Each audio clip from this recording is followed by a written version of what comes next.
வணக்கம் நண்பர்களே. இந்த வீடியோவில் நம்ம என்ன பார்க்க போகிறோம்னா, ECR பாஸ்போர்ட்னா என்ன, ECNR பாஸ்போர்ட்னா என்ன, ECR பாஸ்போர்ட்டு யாருக்கு தருவாங்க, ECNR பாஸ்போர்ட் யாருக்கெல்லாம் தருவாங்க, இது போல் பாஸ்போர்ட் சம்மந்தமான எல்லா கேள்விகளுக்கும் இந்த வீடியோவில் பதில் இருக்குது. இந்த வீடியோ பார்க்குறதுக்கு முன்னாடி நம்ம சேனலில் மறக்காமல் சப்ஸ்கிரைப் பண்ணிவிடுங்க. வாங்க வீடியோக்குள்ளே போகலாம். ஃபஸ்ட்டு ECNR பாஸ்போர்ட்னா என்னென்னு பார்ப்போம். ECNR பாஸ்போர்ட்னா இமிக்ரேஷன் செக் நாட் ரெக்யர்ட்னு அர்த்தம். இந்த பாஸ்போர்ட் யாருக்கெல்லாம் கொடுப்பாங்க பார்த்தீங்கன்னா, 10th கம்ப்ளீட் பண்ணி பாஸ் ஆனவங்களுக்கு ECNR பாஸ்போர்ட் எடுக்கிறதுக்கு எலிஜிபிள். அதாவது 10th பாஸ் பண்ணியிருந்தாலே நீங்கள் ECNR பாஸ்போர்ட் எடுத்துக்கலாம். இந்த ECNR பாஸ்போர்ட் எடுத்தவங்களுக்கு என்ன அட்வான்டேஜ் பார்த்தீங்கன்னா, உங்களுக்கு வெளிநாட்டில் வேலை கிடச்சிச்சின்னா நீங்கள் பாஸ்போர்ட்டும் விசா மட்டும் இருந்தால் போதும். நீங்கள் வெளிநாட்டுக்கு வேலைக்கு போகிறதுக்கு இந்தியன் கவர்மெண்ட் கிட்டேருந்து அப்ரூவல் வாங்காமலே நீங்கள் ட்ராவல் பண்ணலாம். ECNR பாஸ்போர்ட்டுடைய பெனிஃபிட்ஸ் இதுதான். இப்போ ECR பாஸ்போர்ட்னா என்னென்னு பார்ப்போம். ECR பாஸ்போர்ட்னா இமிக்ரேஷன் செக் ரெக்யர்ட்னு அர்த்தம். இந்த பாஸ்போர்ட் யாருக்கு இஷ்யூ பண்ணுவாங்க பார்த்தீங்கன்னா, 10th கம்ப்ளீட் பண்ணாதவங்க, அதாவது 10th முடிச்சிருப்பாங்க ஆனால் பாஸ் பண்ணாமல் இருந்தாலும் அவங்களுக்கு ECR பாஸ்போர்ட் தான் கொடுப்பாங்க. உதாரணமாக சொல்லணும்னா, நீங்கள் 10வது தாண்டலைன்னா உங்களுக்கு ECR பாஸ்போர்ட் மட்டும் தான் கிடைக்கும்.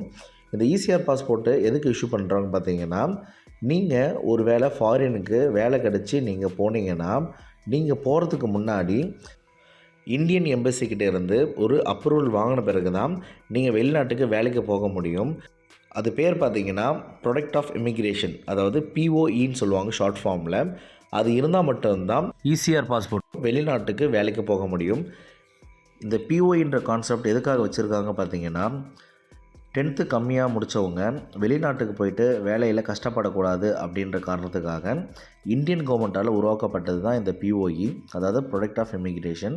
இவங்களுடைய கான்செப்ட் என்னென்னா, 10வதுக்கு உள்ளே முடித்தவங்க வெளிநாட்டில் எந்த வேலைக்கு போகிறாங்களோ அந்த டீட்டெயில்ஸ் எல்லாமே இந்தியாவில் கொடுத்துட்டு அதுக்கான அப்ரூவல் லெட்டர் வாங்கணும். அவங்க எந்த கம்பெனிக்கு வேலை செய்கிறாங்களோ அந்த கம்பெனியோட டீட்டெயில்ஸ், அது மட்டும் இல்லாமல் போகிற பேசஞ்சருக்கு தனியாக இன்சூரன்ஸ் எடுப்பாங்க.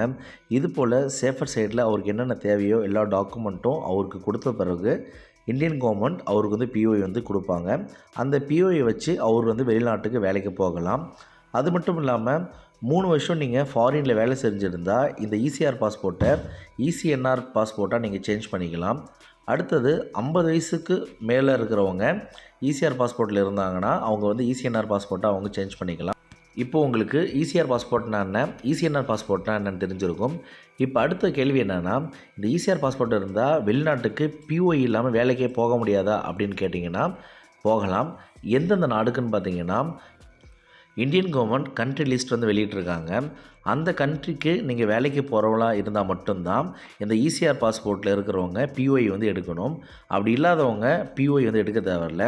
உதாரணமாக நீங்கள் மலேசியாவுக்கு நீங்கள் வேலைக்கு போகிறீங்கன்னா, அதாவது ECR பாஸ்போர்ட் இருக்கிறவங்க மலேசியாவுக்கு நீங்கள் வேலைக்கு போகிறீங்கன்னா கண்டிப்பாக உங்களுக்கு POE வேணும். இதே நீங்கள் சிங்கப்பூருக்கு வேலைக்கு போகிறீங்கன்னா ECR பாஸ்போர்ட்டை இருந்தால் கூட உங்களுக்கு POE இல்லாமல் நீங்கள் ட்ராவல் பண்ண முடியும். அதாவது ஸ்க்ரீனில் தெரிகிற இந்த 17 நாட்டுக்கு நீங்கள் வேலைக்கு போகிறீங்கன்னா கண்டிப்பாக உங்களுக்கு இமிக்ரேஷன் செக் வேணும்.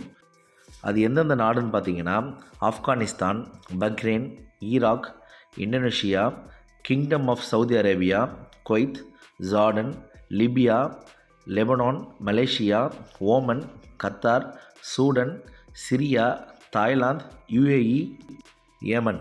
இந்த 17 நாட்டுக்கு நீங்கள் ECR பாஸ்போர்ட் வச்சுருந்தீங்கன்னா ஒர்க்குக்காக நீங்கள் போகிறீங்கன்னா கண்டிப்பாக இமிக்ரேஷன் செக் வேணும், அதாவது POE வேணும். அது இருந்தால் மட்டும்தான் ட்ராவல் பண்ண முடியும். இந்த POE எப்படி எடுக்கிறது அப்படின்னு கேட்டிங்கன்னா, இது சம்மந்தமான வீடியோ நம்ம சேனலில் சீக்கிரமாக அப்லோட் செய்யப்படும். அது பேஸ் பண்ணி நீங்கள் POE நீங்கள் அப்ளை செஞ்சு வாங்கிக்கலாம். நான் கொடுத்த தகவல் உங்களுக்கு கண்டிப்பாக பயனுள்ளதாக இருந்திருக்கும் நம்புகிறேன். இந்த வீடியோ உங்கள் ஃப்ரெண்ட்ஸ் அண்ட் ஃபேமிலிக்கு யாராவது தேவைப்படும் அப்படின்னு நினச்சிங்கன்னா அவங்களுக்கு ஷேர் பண்ணுங்கள். ஃப்ளைட் ட்ராவலை பற்றியோ பாஸ்போர்ட் டீட்டெயில்ஸ் பற்றியோ உங்களுக்கு டவுட் இருந்துச்சுன்னா கமெண்ட் செக்ஷனில் கமெண்ட் பண்ணுங்கள். கண்டிப்பாக உங்களுக்கு நான் ரிப்ளை பண்ணுவேன். மேலும் ஃப்ளைட் ட்ராவல் சம்மந்தமான வீடியோக்களுக்கு நம்ம சேனலை மறக்காமல் சப்ஸ்கிரைப் பண்ணிவிடுங்க. நன்றி, வணக்கம்.